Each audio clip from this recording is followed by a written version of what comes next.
UFC 323 is on horizon as the last pay-per-view card of the year and for the ESPN era. It's an historic event. You got many familiar fighters on the card, from veterans to ranked fighters, consistent fighters who were active throughout the year, especially the champion in Merab Dvalishvili. And we also have a fighter retiring and a fighter returning. You got it all on this card, dude. So in totality, I think I give this card like a 7 out of 10 for a pay-per-view, which is pretty good. So the card has 14 fights total, 2 championship fights, a ton of flyweight, bantamweight, and lightweight matchups. The heaviest fight, I think, is Yan versus Gushkov. So some people will enjoy that, some people won't.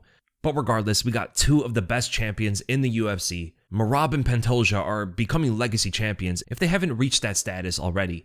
I think Merab is the bantamweight GOAT, and Pantoja's getting pretty close to Demetrius Johnson, so we'll see how they continue their legacies if they don't get stopped here. I'm more so talking about the co-main event. Main event seems like a foregone conclusion as to who's going to win. And for the last card, I got 11 out of 14 correct and 4 out of 5 of my lock picks, which is going to be any fighter that I give a 70% chance or higher of winning.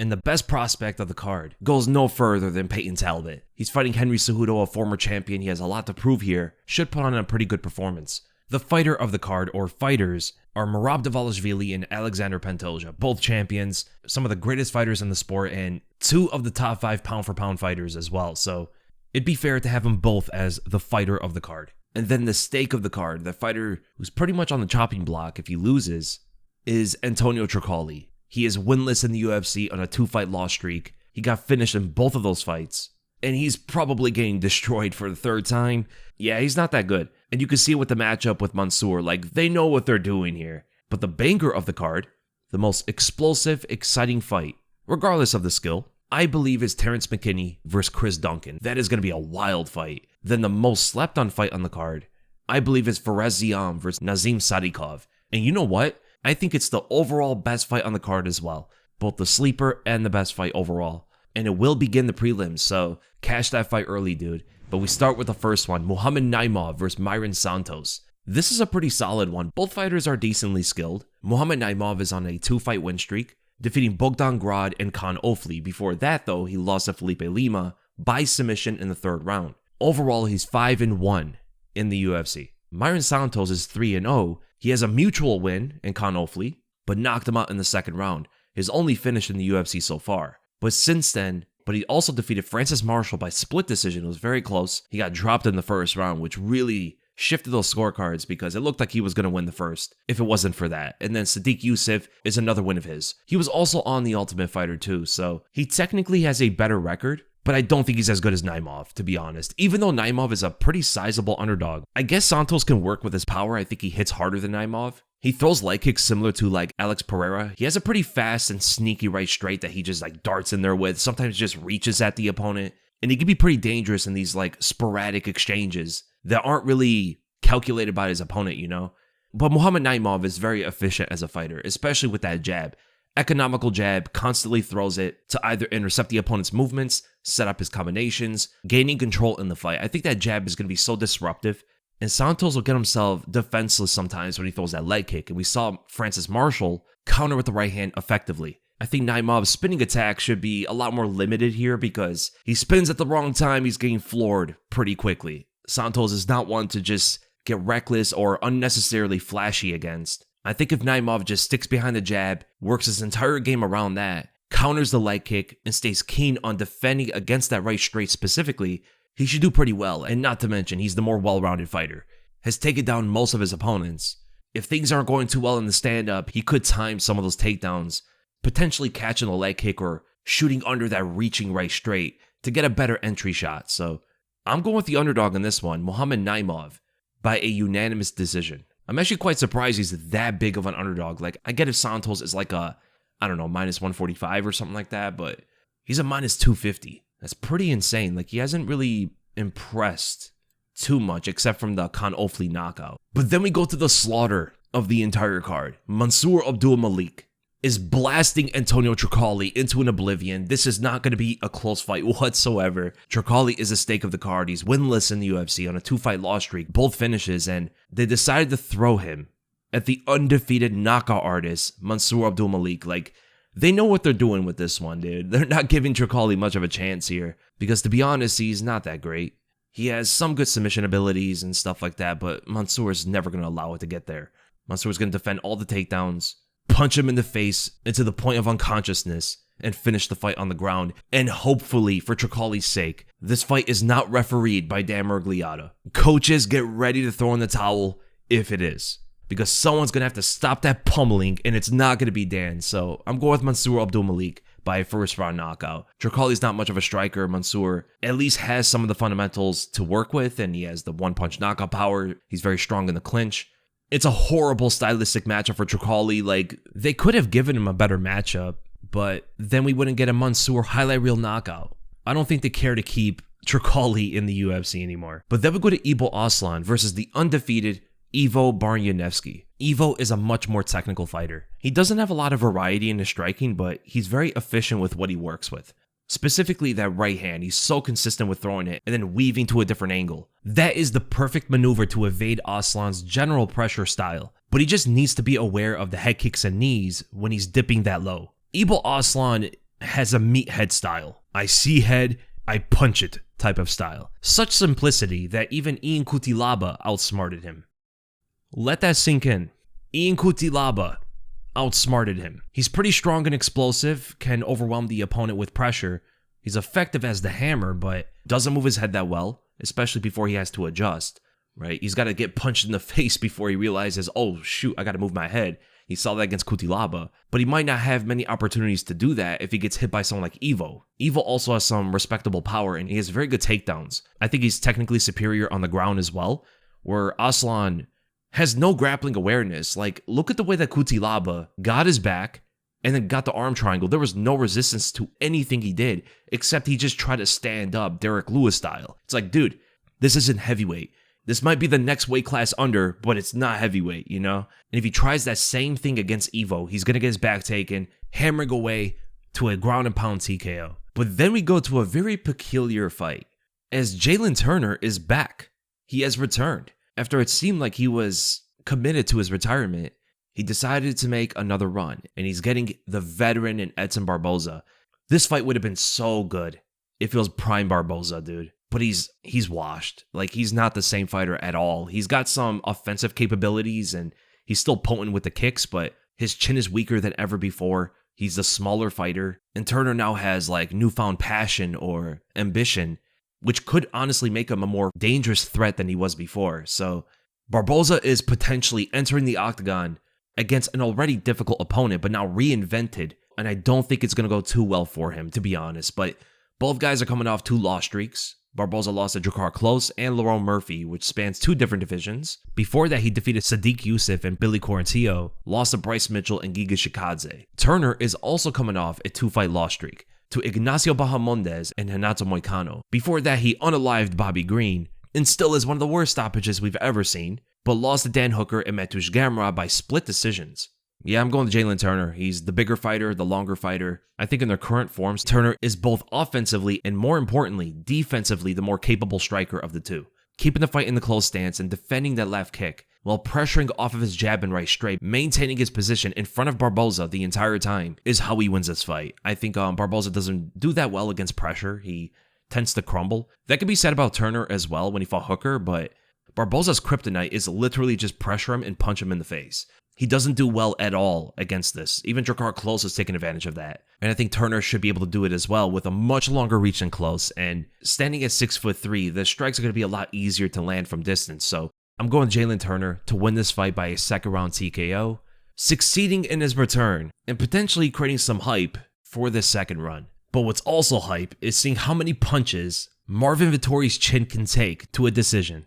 It's often the appeal to any card that he's a part of, and his chin will definitely be tested again. This time by the Hulk, Bruno Ferreira, who cracked Robobama's chin, smashed him with a single punch. He has a 100% finish rate and is one of the biggest punchers at middleweight. So good luck to Vettori's chin. It's going to be a pretty good fight.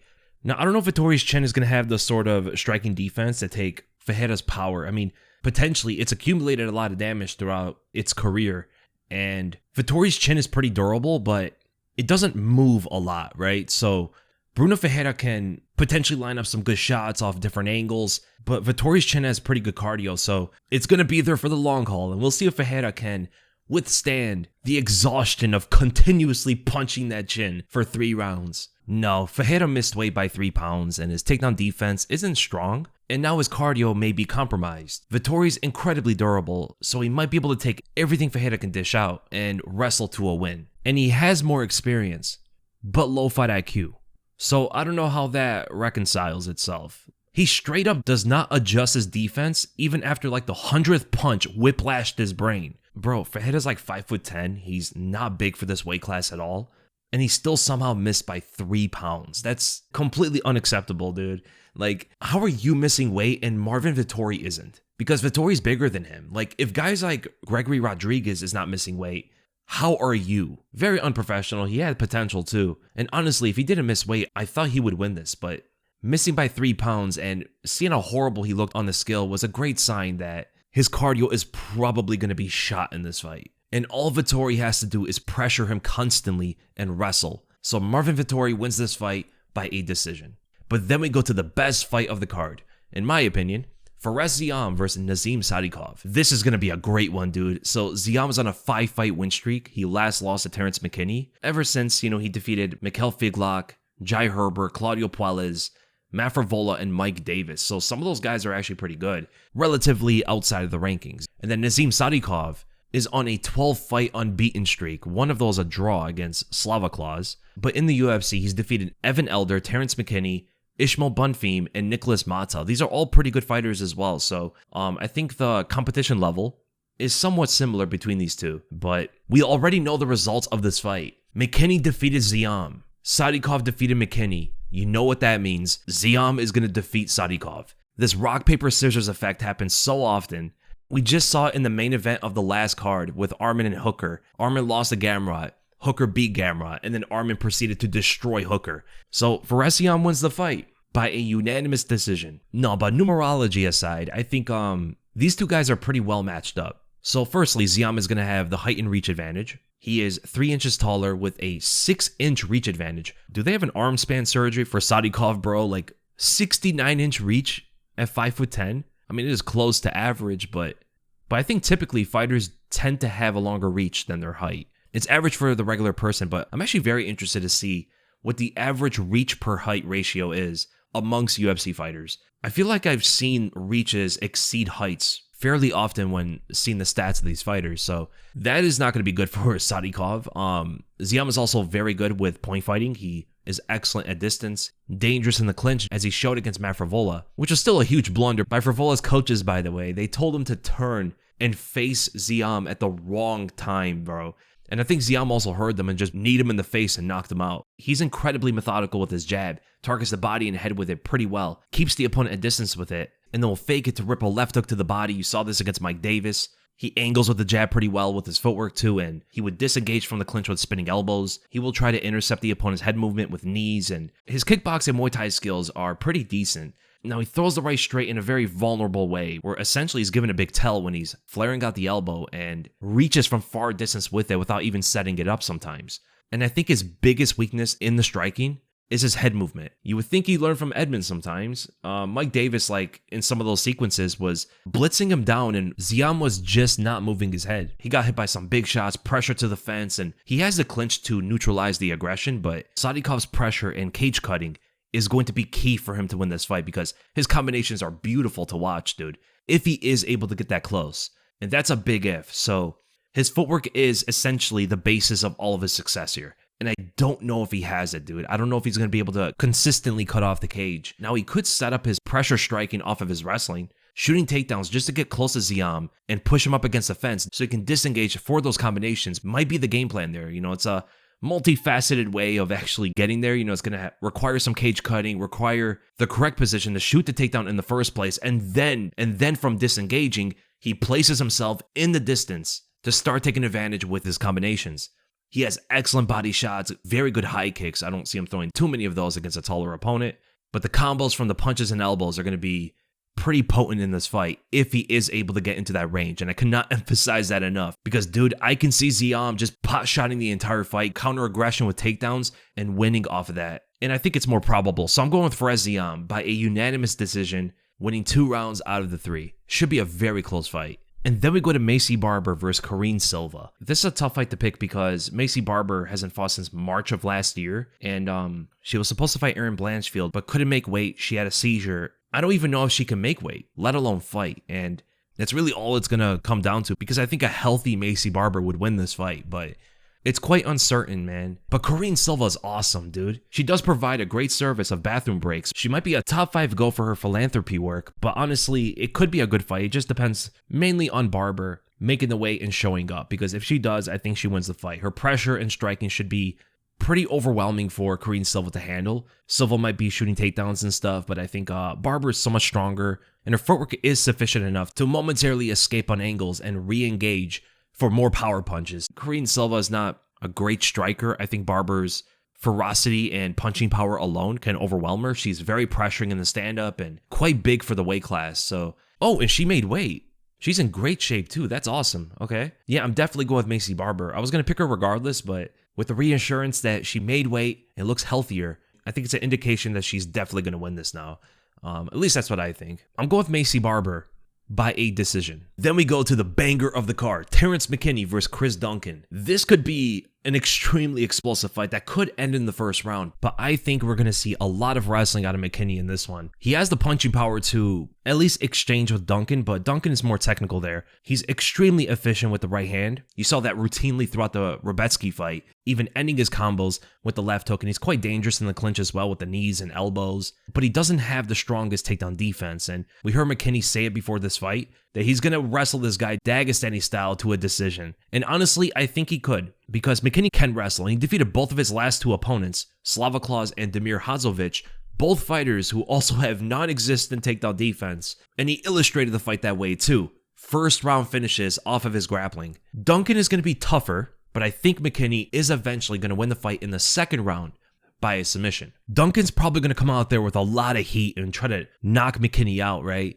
McKinney's striking defense is by far the worst aspect of his game. He doesn't move his head much. He doesn't block punches too well.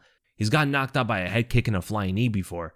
But I think McKinney has finally reinvented himself in understanding that striking isn't necessarily his strong suit. He's powerful, and that's enough to gain respect out of his opponents, but where he truly shines is in the grappling. He's very physically strong, and he's technically better there than his striking. So I think he's going to gain some respect out of Duncan in the stand-up, throw some jabs, right straights, and then combo that into a takedown, double legging, picking him up and slamming him to the ground, hold top position, and try to get the back for a rear naked choke in the second round. So I'm going Terrance McKinney by a submission. And then we go to another lightweight fight, the headliner of the prelims.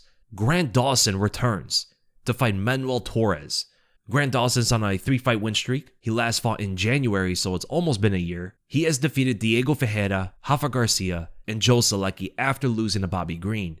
Manuel Torres only has 1 win against Drew Dober, knocking him out in the first round. But before that, he got knocked out in the first round by Ignacio Bahamondes. He beat Chris Duncan, Nicholas Mata, and Frank Camacho in the UFC, so he's 4-1 in total. But this is a tough fight to pick because Grant Dawson is clearly the better grappler, but he could get KO'd by one single shot, man. Manuel Torres puts everything he has into his strikes. He has incredible one-punch knockout power. He's also a submission threat. And the fight is pretty simple in that way where if he doesn't have to take down defense, he's probably going to get controlled for the whole fight. But if his takedown defense is sufficient, then Grant Dawson is getting a light elbow that stumbles him slightly into a early stoppage loss. Now, that shot is going to scramble his brain if he lands that, dude. And I think Manuel Torres is going to land some big shot like that as he's pressuring forward, drops him, finishes it with ground and pound. So it is a quite hazardous fight for Grant Dawson, dude. And so far, Torres has shown actually pretty good takedown defense, but hasn't fought anyone on the level of Dawson. So there is an X factor here. We don't know if he could defend takedowns at this level. Dawson is so much of a better wrestler than Frank Camacho, Nicholas Mata, Chris Duncan, but everybody he's fought is essentially more durable than Grant Dawson. So Dawson has to be perfect for the entire fight. Manuel Torres needs to land one single shot to end this. And I'm going with that, dude. Initially pressures Dawson and puts a jab on him to keep him at range, recognize the takedowns from far away, potentially defending the first shot because of that, gaining confidence, and lands one huge elbow, flooring Dawson, proceeds with ground and pound until the referee stops the fight, winning the fight in the first round. Quite specific, but I do think he just generally is going to win the fight in the first, and I could see Grant Dawson winning it. I'm not confident at all that Torres is going to win, if his takedown defense is not enough for Dawson, then he's probably going to lose this fight due to the grappling. But I think Torres is just way too powerful at all times to not land that one big shot at some point in the fight. And then we go to the main card. We begin with the heaviest fight. The former light heavyweight champion, Jan Blachowicz, fighting yet another rising contender in Bogdan Gushkov, which is a much bigger step down in competition, at least according to the rankings. He just fought Carlos Ulberg, who's now the #1 contender. He lost that fight. He lost to Alex before that. Wait, he's really had 2 fights in the last 2.5 years? But before that, he fought Ankalaev to a draw, and then beat Rakic due to an injury, and before that lost to Glover. Bogdan Gushkov is part of the current generation. Unlike Carlos Ulberg and Azamat Murzakanov, he's on a 4-fight win streak, knocking out Nikita Krylov, submitted Billy Alakana on short notice, knocked out Ryan Spann, and knocked out Zach Pauga. That's a 100% finish rate for him. He's only been to a decision one time, and that was his first ever loss in his 3rd MMA fight. But regardless, Gushkov is improving, and Yan is declining. The guy's 42, he's going to be 43 in 2 months, and that could be a component as to why Gushkov wins. He might just be too fast at this point for Yan to react to. The guy's speedy for a light heavyweight, punches incredibly quick, has excellent precision with his power punches, and is fairly well-rounded offensively. His striking defense is somewhat of a double-edged sword. He relies on head movement, but lowers his hands constantly, so a striker of Jan Blachowicz's caliber should be able to adjust to the head movement after a few whiffed punches and intercept it at some point, potentially with a left hook, which is the perfect punch to counter that. And Gushkov definitely does not want to feel that Polish power, dude. Now, it has been a while. Yan hasn't been able to score a knockout in a long time, but this is an opponent who drops his hands and relies on head movement, so he is potentially the most vulnerable striker that Yan has fought in a while. So if there is an opponent to land with that Polish power, it's against Bogdan Gushkov, but the guy's pretty tricky, dude. He's very fast, so he's going to be looking for counter shots and trying to snipe Yan with the right hand and knock him out. But this isn't prime Yan, so I'm not expecting the best version or the best abilities from him. In his prime, he had some of the trickiest striking defense illustrated in the Adesanya fight, right? Adesanya even analyzed it and said that the guy was incredibly difficult to hit. But we have to go off of Yan, who fought Carlos Ulberg earlier this year in March. And in that fight, he still showed great striking defense against an opponent who's very fast, extremely precise, and technically a better striker offensively than Gushkov. So he handled a speed disadvantage pretty well against the #1 contenders. So that should translate pretty well against Gushkov too. He also has the wrestling to mix up the game, and is potentially the best wrestler that Gushkov has ever fought. Right, Gushkov was taken down by like Ryan Spann and Volkan Oezdemir and Billy Alakana. Like, I think Alakana is somewhat underrated, but those guys don't wrestle like Jan Blachowicz, dude. It is a tough one to pick regardless, but I think I'm going to go with Jan Blachowicz in this one. I'm going off of what we've seen in his last fight. Ulberg is very fast too. He has one-punch knockout power, and he wasn't able to land that shot. He also has much better striking defense in totality compared to Gushkov. So I'm going with Jan Blachowicz by a second-round knockout. And here now is going to be flyweights and bantamweights. But Henry Cejudo is going into his 2nd retirement fight. Will there be a 3rd? We'll see. Fighting Peyton Talbot. And you can see the purpose of this matchmaking. They know Cejudo's done, and they're going to try to build Peyton Talbot off of him. And I think Talbot's going to win by sentimental value. These two guys are friends. They train together. It's only the press conference, but it seemed like Cejudo does not want to fight this guy. And compounding onto that sentiment is his retirement fight. So, I don't know if Cejudo's heart is going to be in this like he used to be. It's not a championship fight, which is something he was always gunning for. He said before, after his first retirement, that if he couldn't fight for the belt anymore, he would retire. Well, here he is fighting someone who's not even ranked. And it's his friend in a passing of a torch scenario. And we know Peyton Talbot is going to have at least some sort of aspiration to defeat Cejudo because he wants to reach the top, right? He wants to fight the Merabs and Sean O'Malley's and all those guys. But he needs to get through Cejudo. And Cejudo doesn't have any sort of aspirations that compare to Talbot's. Except, maybe trying to perform for his retirement fight, but he already had a retirement before, right? This is not his first retirement. He's already felt this before. Yeah, I think Talbot has a huge mental advantage and physical advantage going into it. He is 6 inches taller, has a 2.5-inch reach advantage, has the one-punch knockout power. He's constantly improving. He has so much more to fight for. Cejudo's coming off a 3-fight loss streak. He lost to Song Yudong, Merab Dvalishvili, and Aljamain Sterling. Now, those are 3 of the best fighters at bantamweight, but he got eye-poked by Yudong. But Peyton Talbot defeated Felipe Lima, and he looked better than ever before. A huge improvement from the Raoni Barcelos fight, specifically in the wrestling. And I guarantee his wrestling is going to be even better here against Cejudo. So I honestly think Talbot is going to win this due to him having this mental advantage with further ambition. But he is a minus 275 favorite. Yeah, that I do not agree with at all, bro. What are they thinking? Hold on. Talbot should be a favorite, but not that much, dude. Cejudo's still the better wrestler, and he's still a decent striker.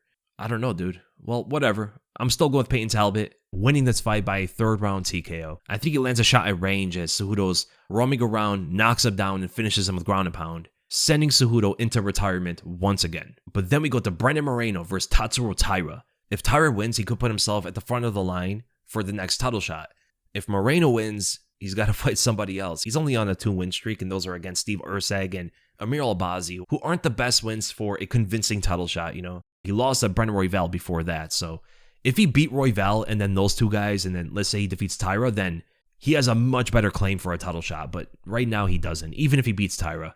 Taira, on the other hand, has defeated Hyung-Sung Park on short notice, destroyed him easily, but before that he lost to Brendan Royval. But at the moment, Kyoji Horiguchi is the number one contender. He should be the one who fights for the belt next, due to the fact that there's no one else. He's there by default. If Tatsuro Taira beats Moreno, he might leapfrog Horiguchi. I would say the winner should fight Horiguchi regardless, but Pantoja implied that he's going to be active. And Joshua Van is the most active flyweight, so we're probably getting a quick turnaround from the champion, leaving no room for another title eliminator fight before they do.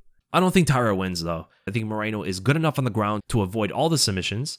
I think he could defend the takedowns pretty well, and is clearly the much better striker. Taira has a decent right straight. He has considerable power for a flyweight, but he is multiple levels below Moreno's striking capabilities. Moreno has one of the best jabs in the UFC. He has excellent combinations, precise left kicks to the body, good footwork, head movement, and is incredibly durable. So I think he jabs Taira's face off for most of this fight. Sprawl and jab, and then aligning the power shots later in the fight, ultimately winning this by a decision. Wait, Moreno's the underdog. Yo, okay, he's my underdog of the card. He's a slight underdog, but I'm fairly confident he's going to win this. I think Moreno's so much of a better striker and can defend the takedowns and scramble out of positions enough to win this fight. So I think they're greatly underestimating Brandon Moreno, but they're not doing the same with Alexandre Pantoja in the co-main event, one of the best in the world, stepping closer to become the flyweight GOAT. He isn't at the moment, but with a few more wins, we get some very interesting conversations going between him and DJ. And DJ is considered like top 3 GOATs of all of MMA. The fact that Pantoja is somewhat close really speaks to how great this guy actually is. And Joshua Van is only 24, but the guy's been more active than any other flyweight. He made his UFC debut 9 fights ago in June of 2023. 9 fights later, and he's fighting for the title. If he wins, he'll be the second youngest champion in UFC history, only being surpassed by John Jones. Now, if we count the WEC, technically Jose Aldo's the youngest champion ever, even younger than Jones was, but Joshua Van has legacy to acclaim here.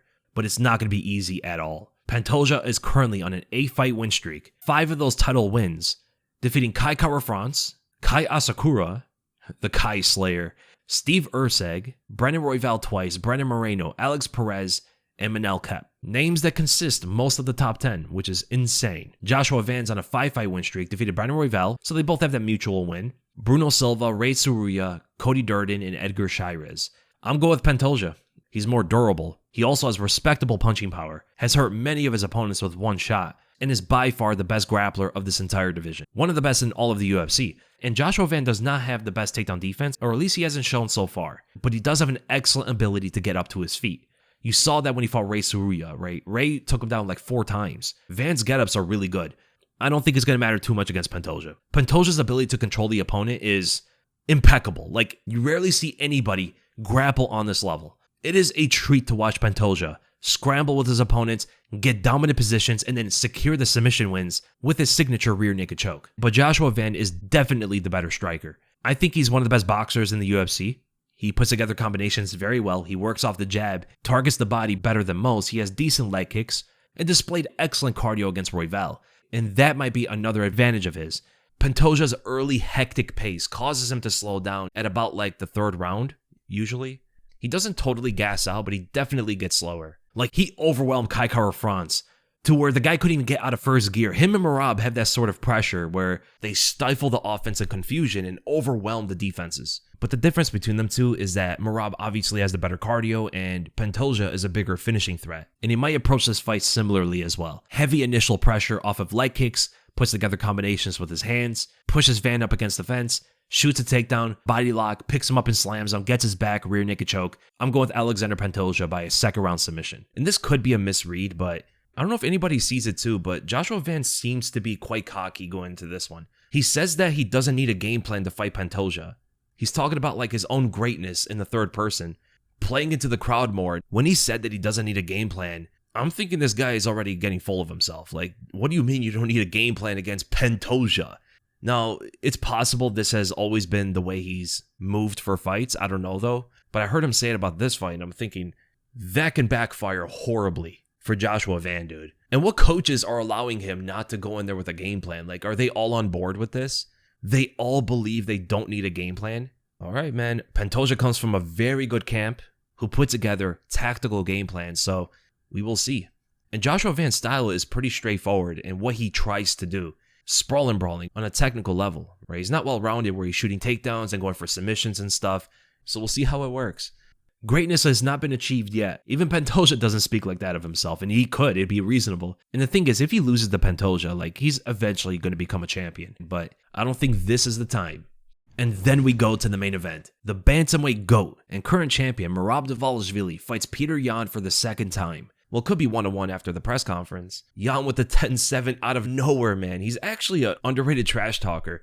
Remember when he silenced O'Malley in another press conference? Yan has to be the best foreign-speaking trash talker ever, bro. Petr Yan with English fluency would actually be pretty cool, but I think the Russian creates more aura for him, so we'll see who wins the trilogy here. Nah, Merab is going to drown him in the jacuzzi. Stylistically, Merab is a kryptonite for Yan. Although Yan is one of the few fighters who is technically superior to Merab. He has great striking and wrestling and high fight IQ, but heavy initial pressure is his biggest weakness. He tends to have a slow start, although he has improved his early volume, but I don't know if it's enough, man. I don't know if anybody could beat Merab. We just saw this guy nearly TKO Corey Sandhagen in the second round. He submitted Sean O'Malley. This is not the same guy who Yan fought before, and that's the scariest thing about it because look what Merab did to him before. And you're telling me he's fighting a much better version now? Yan's better too, but Merab doesn't care. What difference does it make when Merab is improving at a faster rate? The difference would be a more suffering and thorough domination, dude. Yan has improved definitely, but Merab has made more strides in his skill set than Yan has, which is so unfair for these bantamweights. Like, they're all trying to get better, and the guy at the peak of the mountain is still somehow climbing higher. Like, aren't you at the top already? How are you still elevating? Merab gets into his face, throwing punches, shoots a takedown, pushes him against the fence, takes him down, lands ground and pound shots, and just overwhelms him yet again. I don't think this fight is going to be much different, except that Merab has a better ability to finish Yan this time. He hits harder now, he has better submissions, and he's going to 50-45 Yan yet again. Yan needs to attack much more aggressively so he can dispel or delay the pressure. But Merab knows this. He mentioned it in the press conference. So he's expecting Yan to be more aggressive this time. And he is right that the game plan is the best for Yan. Like, how else is Yan going to approach this fight for consistent success? He could always line up flying knee or something like that, but it wouldn't be the smartest to revolve your entire game plan around a flying knee or intercepting a takedown. There's a lot more to the fight than just a takedown from Merab. He can hurt Yan in the stand-up now, so there's a lot more to be worried about when you fight Merab these days compared to when they fought before.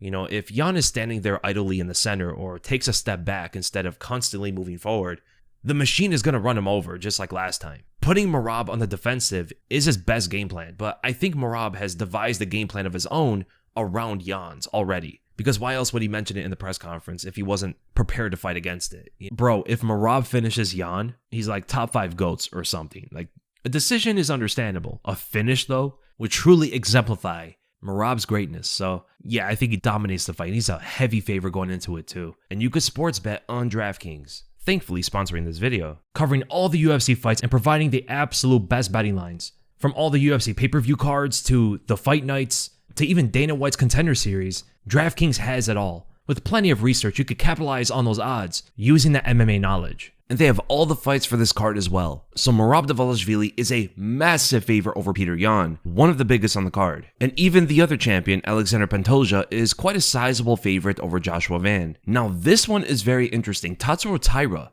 is a slight favorite over Brennan Moreno. That is quite surprising. Peyton Talbot is a pretty big favorite against Henry Cejudo. That's quite interesting as well. Jan Blachowicz is a slight favorite against Bogdan Gushkov. That's a big step up for Gushkov, and we'll see if he can exceed those expectations or the former champion proves his skills and experience and rebounds to the winning column again. Grant Dawson is a somewhat of a sizable favorite against Manuel Torres. Chris Duncan is a favorite against Terrance McKinney, and Maycee Barber also a favorite against Karine Silva. Ziam is a slight favorite against Nazim Sadykhov. That's a great fight. Marvin Vettori versus Bruno Ferreira is nearly a pick'em, and Vettori fought for the belt before, but it can be a pretty close fight. Jalin Turner is a pretty sizable favorite against Edson Barboza. Iwo Barianewski is a somewhat of a sizable favorite against Ibo Aslan.